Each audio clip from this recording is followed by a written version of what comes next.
Yeah, Alex, you must be proud of your way your side fought back and finished game 1-1 against a Premier League opposition.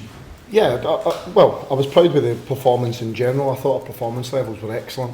I thought throughout the game, I thought we were very good. I thought the first probably 4 or 5 minutes we were a little bit passive. They cut inside and have a shot for probably distance and Stephen sort of parries it.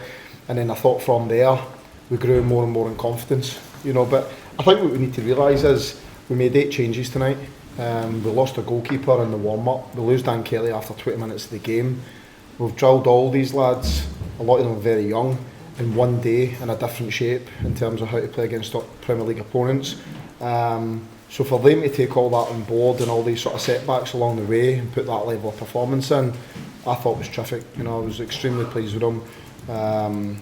And yeah, I think the frustrating thing for us is we didn't manage to go through. As you mentioned, you were very disappointed with the performance at Charlton that first half. You must be delighted that your side, I know there was much change, but bounced back and put in such a performance again against Palace tonight. Yeah, I think that you can see Palace's team, they were really strong. I know they made a few changes in their team as well, but I don't think it was as much as us.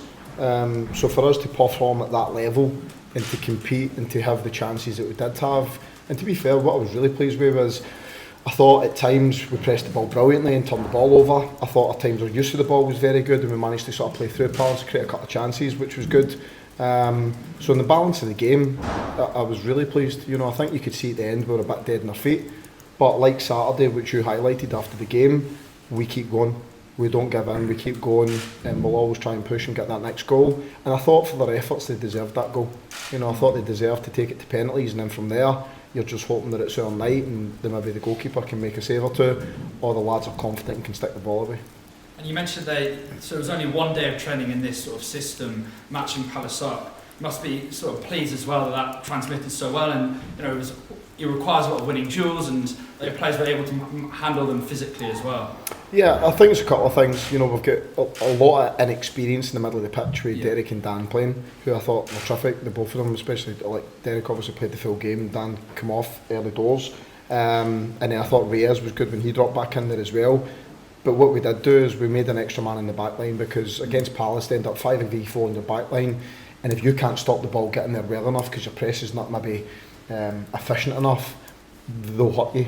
And I think matching them up across our back line was definitely the best chance that we were going to have to contain that and make sure we win those duels and make sure we can hit them in transition. And I thought we did all of that, and I thought we did it brilliantly. I thought more and more the game wore on, the better we became in it. And there was sort of 2 starts, so you mentioned Derek and Caleb as well. I thought Romain had a really tough time against him in that first half. Again, you must be delighted that they're so young but playing at such a high level against top sides. Yeah, I think that, like you say, we've got a lot of young players, we've got a lot of new players in the building. Some of the guys have played very, very little football in Britain. Derek in particular can't even speak English properly, but what he is his football IQ is very high in terms of when you show them things on the tactics board they can understand, but actually communicating with him, and especially when you're Scottish, it's not particularly easy. So at the best of times it's tough, but he's but what I will say, that performance tonight was a Millwall performance. It was gritty, it was determined, it was running, it was tackling, it was aggression, and like I say, when there was a few things went against us, we didn't stop and kept going. So all of those bits, I was extremely proud of the team. You mentioned you were pleased with how your side played through Palace at times with those 2 10s. Was there a potential to keep this formation going forward? Your side looked very fluent, especially going through the middle, I thought.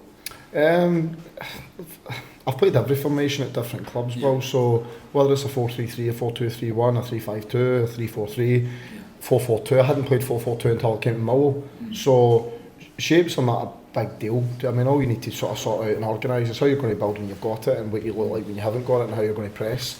That takes time, so it is time consuming, and you need to make sure that I describe it in a way which they understand, and then they need to be able to go and carry it out, and that's what made tonight so pleasing. But I wouldn't rule out any formation.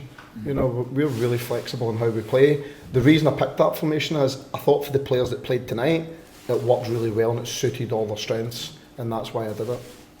And just on those absences quickly, on Crocombe and Dan Kelly, do you know roughly the severity of those injuries? I saw Dan walking back.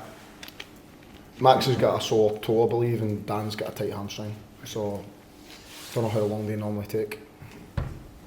And the others, or A few absences as well, quickly on Luongo and Kundal. Were they just being rested, or were they something more serious?